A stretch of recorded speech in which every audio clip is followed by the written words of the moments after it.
This is a Louie Tee Network exclusive.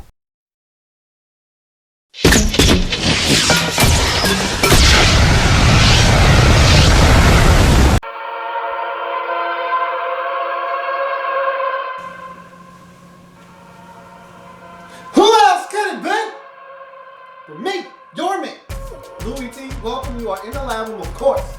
I'm your host, Lou. Thank you for joining me on the 2016 NFL Draft Prospects 101 series. Your guide to some of the biggest and hottest names of the 2016 NFL Draft. We're talking linebackers. I told you I had one more in my back pocket, man. I'm going to go ahead and pull him out. You know why? Because he's a wild card. And he's one of those guys that if he was healthy, he'd be one of the first players selected in this draft. But because he's not healthy, we don't know where this guy's going to end up. Probably not going to be taken in the first round. May not even be taken in the second round. He may not hear his name called until the third round. That's how bad teams are worried about this injury that he has. But I tell you what, when healthy, and we don't know if he'll ever get back to where he was before the injury, but when healthy, he's one of the best linebackers and athletes in this entire draft. I'm talking about Notre Dame's Jaylon Smith. Let's break this guy down because there's a lot here to like with Jaylon Smith, and the ability for him to get better as a football player solely rests upon that injury and how his knee responds to treatment, rehabilitation, and time. We'll see what happens with him, but let's talk about Jaylon Smith and what he brings to the table when healthy. 6'2", 223 pounds.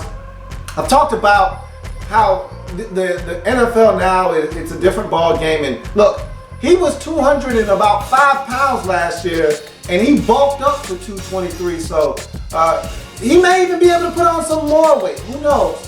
But he's got a long frame, a long wiry frame that I think could stand to gain another 5 or 10 pounds. It wouldn't shock me in the least if this guy was able to get up to about 230, 233, 235 pounds when it's all said and done, and have that be his playing weight, which would be fine. In this new day and age of the National Football League, where linebackers are 220 pounds, he would fit right in. But again, if he could get up to 233, I think he would be a monster at the next level, because right now I think his weight sometimes is a hindrance. We'll talk about that a little bit later on. But again, with that frame, with the way he moves, this guy has the complete package.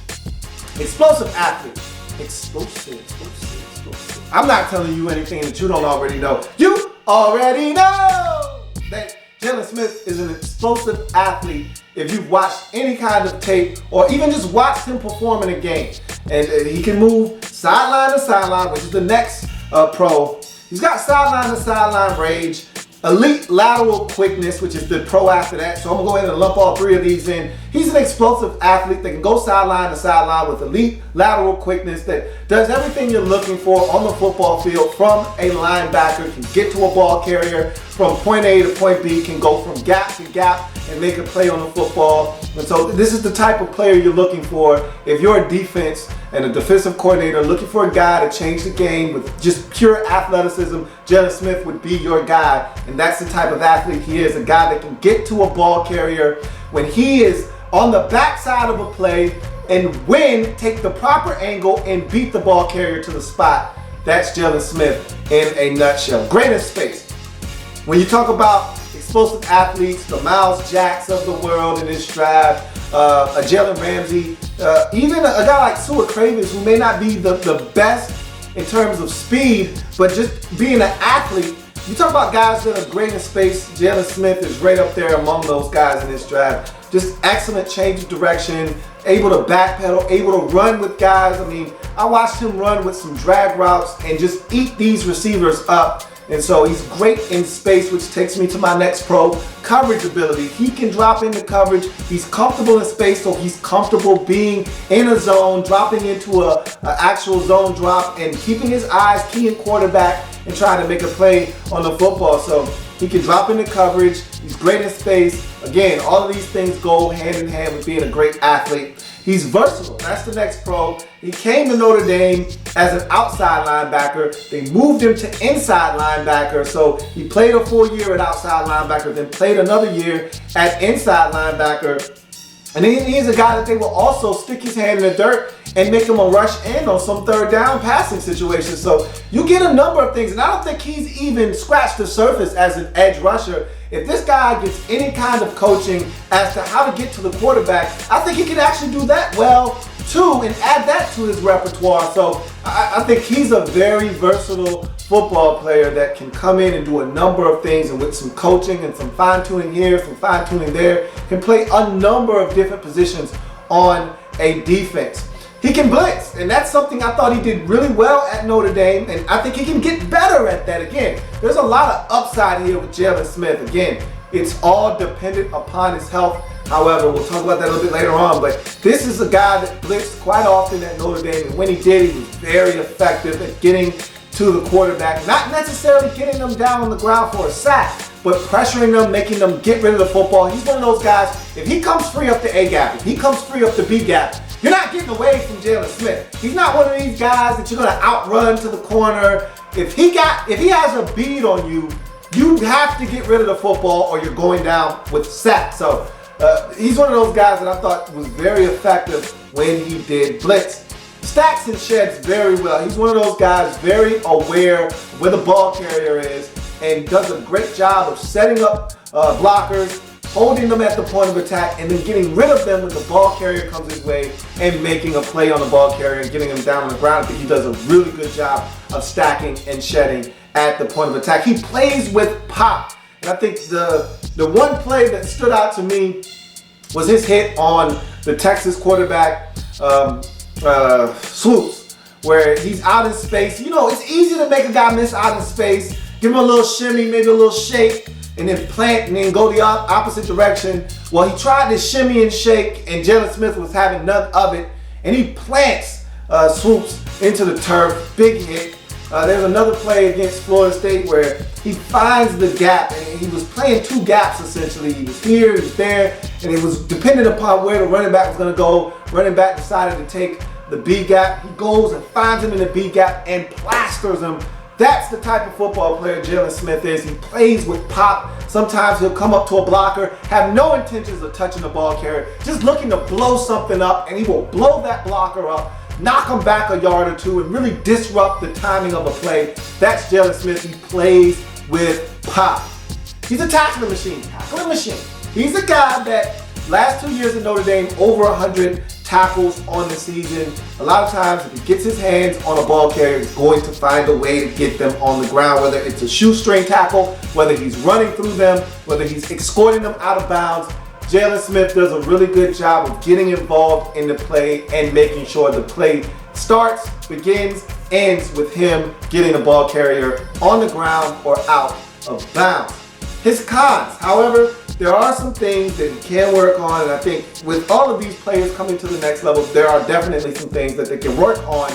And for him, to me, the first thing that jumps out at me is his instincts or lack thereof sometimes. Again, a wise man once told me, when you're evaluating linebackers, one of the hardest things to do is decipher what they're supposed to be doing on any individual play. Sometimes they're being coached to wait, to make sure that they diagnose the play correctly, because as we know, at the linebacker position in particular, one false step can take you out of a play. So you don't know what they're being coached. They may be coached, hey, do not shoot your gun until you are positively, absolutely 100% sure that it's a run or that the quarterback is going to run a bootleg or whatever the case may be. Do not shoot your gun. But there are times when I look at Jaylon Smith and I'm like, dude, you know what's going on here. Trust your eyes. Shoot your gun, bro. Shoot your gun. Go. Take off. Shoot the gap. Go make a play. Shoot your gun, man.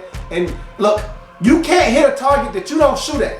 And so I want to see him be more instinctive, man. Go make a play, young fella. You got all the tools necessary to go make a play. And even if you make a mistake, you're so athletically gifted, you can make up for that mistake. Go shoot your gun, man. Have some instincts. Go make a play in the backfield. I don't think he does that enough. And I think he can. And I think if he's healthy, he'll be able to do that with some coaching at the next level. He can be displaced by blockers. That's the next con. Here's a guy that's 223 pounds. It's no secret, he's not a big guy in terms of weight. A lot of these smaller linebackers, they get pushed around by big offensive linemen, by physical fullbacks or H-backs, physical tight ends.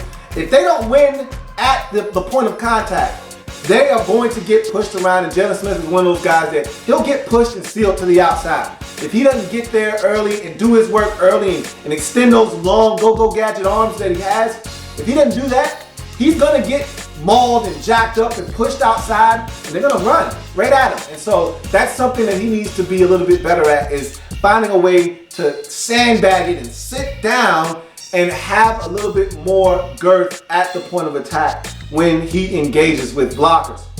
But we all know the elephant in the room with Jaylon Smith is his injury that he sustained in the bowl game versus Ohio State, his final collegiate game. Very, just a tough situation for him. You hate to see a guy that talented, who's worked this hard in his life to get to this point, and you can see the end right in front of you. The tunnel is right there. That pot of gold at the other end of the rainbow is right there within your reach, and he gets hurt in the very last collegiate game that he plays in.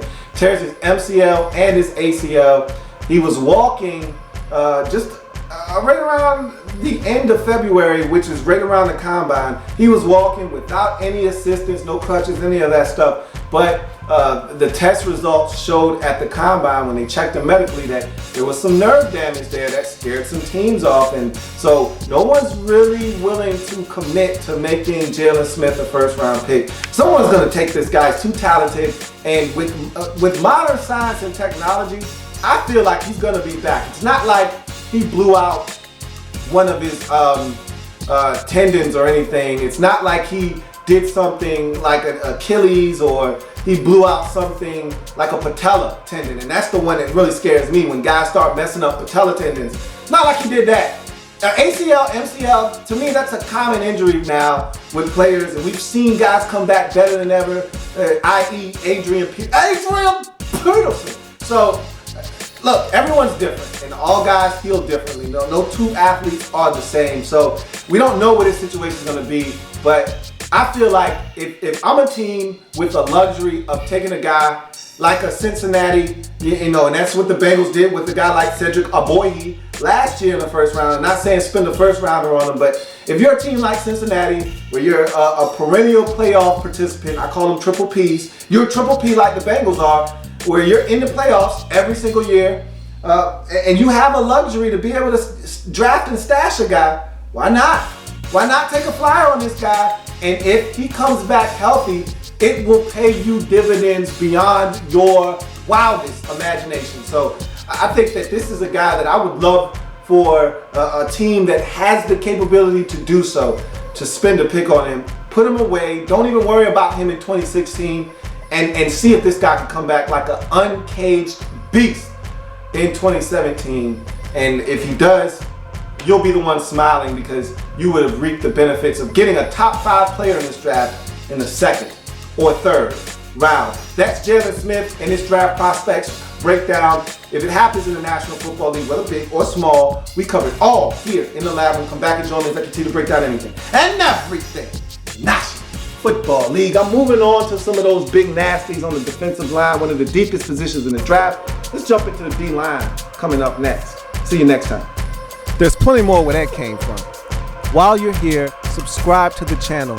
If you want more Louie Tee, be sure to follow me on Twitter at InTheLabRoom, or you can like the Facebook page at In the Lab Room. That's In the Lab Room on Facebook and at In the Lab Room on Twitter. Don't forget, subscribe to the channel if you haven't already done so.